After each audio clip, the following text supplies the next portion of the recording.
11h14, estamos de volta com o último bloco do Revista Geral, por sinal, né, o último bloco do ano de 2010. Queria lembrar vocês que estão nos ouvindo que hoje tem a final do Choveiro na Igreja Batista da Lagoinha, Rua Manuel Macedo, 360, bairro São Cristóvão. Vão ter os 3 finalistas que concorrem ao prêmio de R$10 mil e também o lançamento do CD do Eli Soares. Ele vai lançar o primeiro CD que é fruto da vitória do ano passado. CD patrocinado pela Ascobon, Balaio e Rede Super. Agora, no Revista Geral, a nota 10 e a nota 0 da semana. Bom, a nota 10 aqui nós queremos cumprimentar o sargento, né, José Jorge da Silva, do 18º Batalhão. Repetindo, sargento José Jorge da Silva, do 18º.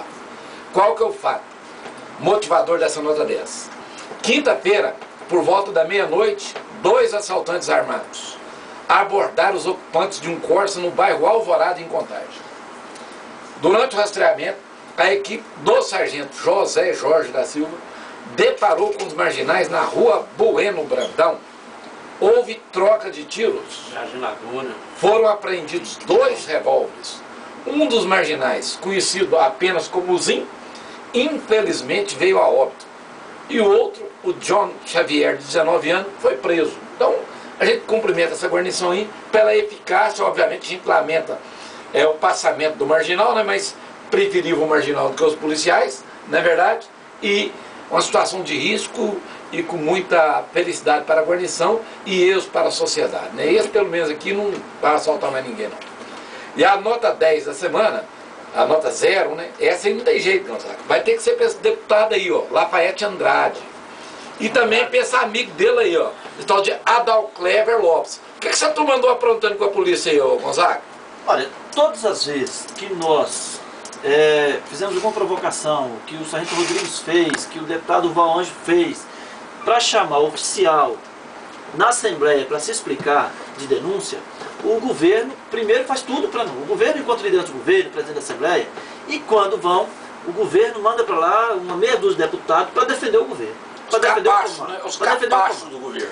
Até do ponto de vista político, tudo bem. Né? Capacho, cheio de cargo no governo. Agora, o deputado Lafayette Andrade, ele realmente merece a nota 0 da semana, porque ele tem milhões de argumentações para ele fazer, para defender o comando, para defender a apuração que ia ser feita, para defender valores, mas ele foi dizer que os policiais devem mesmo ficar fazendo limpeza nos quartéis. Por que não vai para lá também? Tá certo?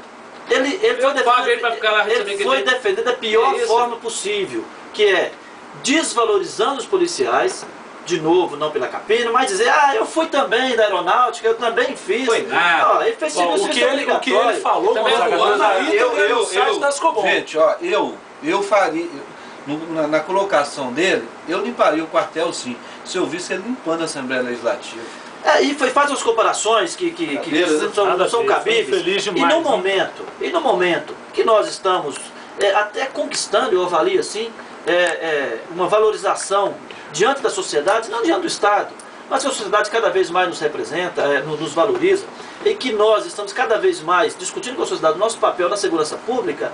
Não é razoável um deputado vir dizer que depois de um turno, ou antes de um turno, ou como instrumento de educação, que vai mandar alguém fazer faxina ou limpeza ou capinar, seja por qualquer razão, que isso é didático, que isso é justo, que isso é bonito. Não é, então a nota 0 para ele, nessa semana, eu vou concordar, é grão ingênuo. E que, infelizmente, foi seguido lá pelo deputado Adalclever, que também foi lá para defender o comando, defender o governo, burguesinho, não sabe nada da vida, que acompanhou esse raciocínio, dizendo que também serviu as Forças Armadas. Olha, não vamos confundir o serviço obrigatório de Forças Armadas, em que é um serviço obrigatório que... Ali não é profissional. Não é profissional. O cara é jovem, 18 anos, precisando ser educado, sei lá, né? Pega lá profissionais, lá nesse grupo que foi... A quem foi mandado limpar, tinha profissionais com 10, 15 anos de serviço. Tem quanto tempo de serviço? 24 anos de serviço. Ô, gente, olha, um profissional com 24 anos de serviço, ele tem no mínimo 40 anos de idade, isso é pai de família, é um sujeito que precisa ser respeitado na profissão dele. Igual você falou com muita propriedade, meu pai. Se precisar de capinar, se precisar de limpar, todo mundo faz. Todo mundo faz. Nós queremos ver. Agora, você usar isso como instrumento de assédio moral, de humilhação, tendo profissional lá, Se tem um civil que é contratado para fazer isso, você para demonstrar poder e para humilhar o militar, você quer submeter a isso, e sob ameaça de prisão, não tem jeito. Todo comandante que faz isso é incompetente, porque se ele fosse competente, ele estaria na rua prendendo bandido, porque polícia está aí para fazer policiamento e dar segurança à sociedade. Então quem faz isso é covarde, não é, porque o policial militar é aquele que está no fronte combatendo a criminalidade, dando segurança à sociedade. E o cara fica dentro de quartel, esses burguesinhos medrosos, que quando o dia que põe uma farda, sai na rua com medo, inclusive nem veste farda. Não veste farda. Até os comandantes aí, vidro fechado, entendeu? Se o cidadão der um sinal com um carro de um comandante, ele não para de medo, porque tem medo de atender uma ocorrência. Deixa eu registrar aqui, Julinho, a participação no Twitter do Jonatas BH, né, como está aqui no Twitter. Muitos superiores acham que os comandados devem submissão a qualquer ordem e não subordinação às ordens legais. Como é que você avalia essa referência dele aí? Eu acho o seguinte, ó, todos nós, aqui somos policiais, temos 4 policiais aqui, bombeiros, nós todos somos capazes de, num processo de união, num processo de necessidade, identificar e fazer todo o serviço. O que nós estamos condenando, e na nossa avaliação fere os princípios universais dos direitos humanos, é quando usa da autoridade para mandar fazer um serviço para o qual ele não é função dele, e usa da autoridade, usa do poder. Graças a Deus, Mendonça, está passando, está sendo aprovado na Assembleia, eu espero que o final de ano não encerre esse processo, está passando um projeto onde fica tipificado o assédio moral dentro do Estado de Minas Gerais e as punições previstas, e depois de um grande esforço nosso, do Sargento Rodrigues, e eu quero cumprimentar aqui o Denilson Martins, lá do Sindipol, porque também nos ajudou, tá? Obrigado, Denilson, você foi importante, nós somos juntos numa reunião. Um abraço para o Rodrigues e para o Cabo Júlio também. Cabo Júlio. Mas o Denilson teve o cuidado de ir conosco numa reunião com o presidente da Comissão de Administração Pública. Nós conseguimos inserir que os policiais militares, bombeiros militares também estarão sujeitos a essa lei no que couber. No que couber por quê? Porque nós temos um regulamento disciplinar próprio, que é o Código de Ética, e os servidores civis têm um regulamento disciplinar próprio, que então é no que couber mesmo. Mas colocando os militares também como sujeitos do assédio moral, tanto da prática quanto de ser ferido. E no caso do Mendes, eles tiraram ele, como ele não quis capinar, transferiram de um dia para o outro.